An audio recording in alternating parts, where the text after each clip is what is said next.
Shalom saudara, Beth Hamidras kita atau rumah pengajaran kita hari ini terambil dari Keluaran pasalnya yang ketiga, ayat yang pertama sampai dengan ke-16. Tetapi saya akan membaca ayat yang pertama sampai dengan ke-4 saja. Demikianlah kata Tuhan bagi kita. Adapun Musa, ia biasa menggembalakan kambing domba Yitro mertuanya, imam di Midian.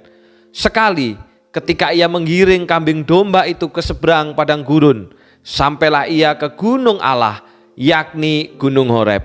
Lalu malaikat Tuhan menampakkan diri kepadanya di dalam nyala api yang keluar dari semak duri. Lalu ia melihat, dan tampaklah semak duri itu menyala, tetapi tidak dimakan api. Musa berkata, baiklah, aku menyimpang ke sana untuk memeriksa penglihatan yang hebat itu. Mengapakah tidak terbakar semak duri itu? Ketika dilihat Tuhan bahwa Musa menyimpang untuk memeriksanya, berserulah Allah dari tengah-tengah semak duri itu kepadanya, Musa, Musa. Dan ia menjawab, ya Allah. Saudara, apa kata pertama yang saudara sampaikan ketika saudara mendapatkan panggilan untuk melayani? Baik itu sebagai penatua, baik itu sebagai pengurus komisi, baik itu juga sebagai liturgi, maupun juga sebagai singer, ataupun juga pelayanan yang lain. Apa kata utama atau kata pertama yang saudara sampaikan? Saudara, tak jarang saya menemui ketika kita mendapatkan tugas untuk melayani, kita berkata, aku ini siapa? Siapakah aku ini? Saya nggak bisa nyanyi, saya nggak bisa mimpin, saya nggak bisa doa, saya nggak bisa ngomong di depan banyak orang, saya nggak pandai bicara. Saudara, seringkali kata itulah yang menjadi kata pertama ketika kita mendapatkan tugas pelayanan. Dan ternyata saudara, kata yang sama juga adalah kata yang disampaikan Musa kepada Allah. Ketika pada waktu itu Allah memanggil Musa untuk memimpin umatnya keluar dari tanah Mesir menuju tanah perjanjian, respon pertama Musa juga berkata, siapakah aku ini? Nah saudara, pada waktu itu Musa berusia 80 tahun. Sikap ini jauh berbeda dengan sikap Musa ketika ia masih muda. Dulu pada waktu usianya masih 40 tahun, dengan keberanian, dengan kegarangan, dengan gagah berani, ia tampil sebagai pembela umatnya. Saat itu saudara, ia merasa sangat siap untuk melayani Tuhan, menjadi pembela umatnya, membebaskan umatnya. Karena apa? Karena Musa punya posisi, karena Musa punya kedudukan, karena Musa punya pengaruh sebagai seorang pangeran. Namun saudara, ketika Musa merasa siap, justru pada waktu itu Tuhan tidak memanggilnya. Sebaliknya saudara, ketika dia sudah berusia 80 tahun, ketika tidak memiliki posisi apa-apa, tidak punya jabatan apa-apa, tidak punya pengaruh, bahkan hanya sebagai seorang penggembala domba selama 40 tahun, dan ia merasa tidak ada apa-apanya untuk dapat menjadi pemimpin dari umat Tuhan, justru pada saat itulah Tuhan memanggil dia untuk menjadi seorang pemimpin. Saudara, Musa merasa tidak siap. Namun justru pada saat itu Tuhan melihat Musa sudah siap dan waktunya sudah tiba untuk membebaskan umatnya dari perbudakan. Sebaliknya saudara, 40 tahun yang lalu ketika Musa merasa dirinya siap, ketika Musa merasa dirinya pantas, ketika Musa merasa dirinya layak untuk memimpin umat Tuhan, justru pada waktu itu Tuhan melihat Musa belum siap. Maka pertanyaannya saudara, kenapa Musa dipanggil untuk melayani sebagai seorang pemimpin itu justru pada saat dalam pandangan manusia Musa ini sudah tidak punya kedudukan, Musa ini tidak memiliki kemampuan, Musa ini sudah tidak punya jabatan, Musa ini tidak punya pengaruh. Kenapa Allah tidak memanggil Musa ketika Musa masih punya kedudukan dan jabatan, punya pengaruh sebagai seorang pangeran? Dia punya kekuatan untuk menggerakkan pasukan. Kenapa, saudara? Tujuannya adalah supaya Musa tidak lagi bersandar pada kekuatannya sendiri seperti ketika dia masih muda. Supaya Musa tidak mengandalkan posisinya, mengandalkan jabatannya, mengandalkan kepandaiannya, mengandalkan pasukannya.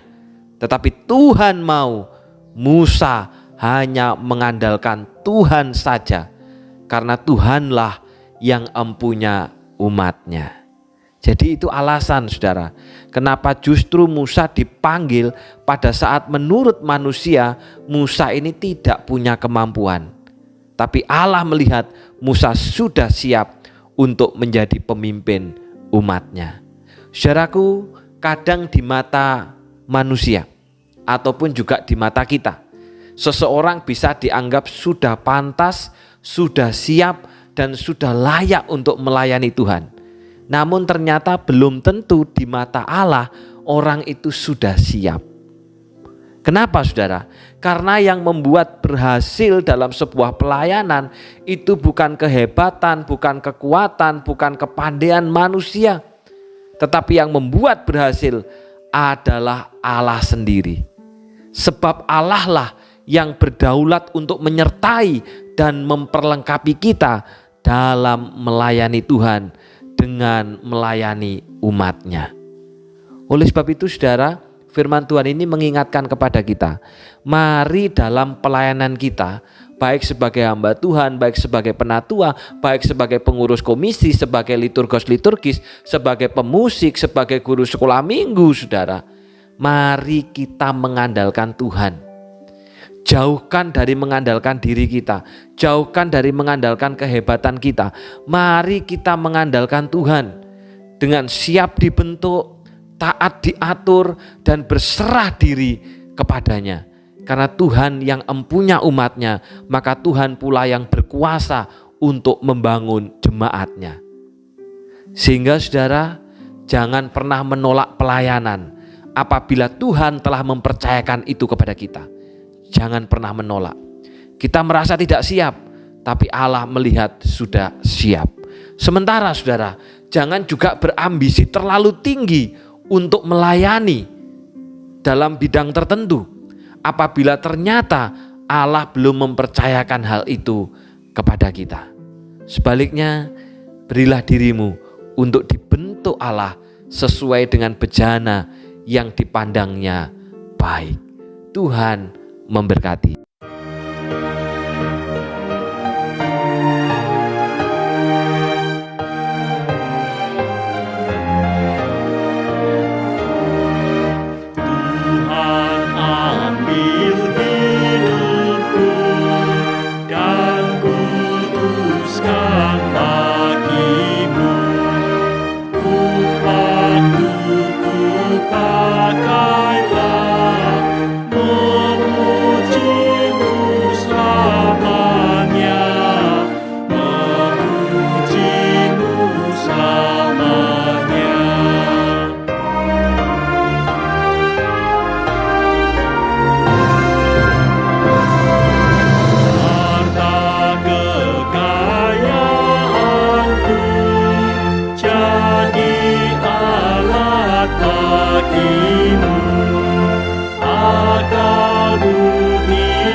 Mari kita berdoa. Bapa yang di surga, kami bersyukur firman-Mu hari ini mengingatkan kami bahwa di dalam pekerjaan pelayanan baik sebagai hamba Tuhan, sebagai pengenatua, sebagai pengurus komisi, sebagai liturgis, singers, pemusik, guru sekolah minggu, dan pelayanan yang lain Bapa. Biarlah kami hanya mengandalkan Tuhan saja dalam hidup kami, karena Engkaulah yang dapat membuat pelayanan kami menjadi berhasil. Jauhkanlah kami dari mengandalkan diri, mengandalkan kepandaian, mengandalkan kehebatan. Kami diingatkan kembali Bapa, Engkaulah yang empunya gereja, Engkaulah yang empunya jemaat, maka Engkaulah yang dapat membangun umat-Mu. Karena itu ajarilah kami, supaya kami bersedia untuk dibentuk, bersedia untuk diatur, dan menyerahkan diri hanya kepadamu saja. Tidak lupa Bapa, berdoa untuk Mas Sangga yang tepat pada hari ini telah bertambah usia di dalam kemurahan Tuhan. Hamba-Mu berdoa kiranya Tuhan yang memberikan kekuatan di dalam iman. Biarlah kerohaniannya justru makin terus mengalami pertumbuhan. Di tengah-tengah kesulitan hari ini, Mas Sangga makin mendekat kepada Engkau. Dan hamba-Mu juga berdoa untuk pelayanannya di komisi diakonia. Tuhan telah memanggil, Tuhan telah mempercayakan itu kepadanya. Biarlah kiranya Tuhan pakai Mas Sangga untuk boleh memperhatikan orang-orang yang membutuhkan belas kasihan dari gereja Tuhan, sehingga orang-orang ini dapat dilayani dengan baik. Kehidupan bersama dengan Mbak Hana ataupun Matthew juga Tuhan tolong, buatlah kompak keluarga ini di tengah segala persoalan, kesulitan dan pergumulan, baik itu pekerjaan maupun masa depan. Kiranya Allah sendiri yang hadir di tengah-tengahnya, sehingga segala keputusan, segala pikiran adalah keputusan dan pikiran Kristus. Hamba-Mu juga berdoa ya Bapa, untuk apapun yang direncanakan, kiranya Allah sendiri yang akan menolong, dan biarlah berkat rohani yang dari sorga menyertai Mas Sangga sekeluarga. Demikian juga kami yang sudah setia belajar bersaat teduh, biarlah kami mengandalkan Engkau di dalam pelayanan kami, karena hanya Tuhan yang dapat membuat kami berhasil dalam pelayanan. Jauhkan kami dari mengandalkan diri sendiri, jauhkan kami dari mengandalkan kepandaian kami, dan jauhkanlah kami dari menyombongkan diri. Terima kasih Bapa, dalam nama Tuhan Yesus kami sudah berdoa. Amin. Selamat ulang tahun Mas Sangga. Kiranya Mas Sangga makin terus bertumbuh di dalam iman, menjadi umat yang melayani dan mengandalkan Tuhan saja. Tuhan memberkati.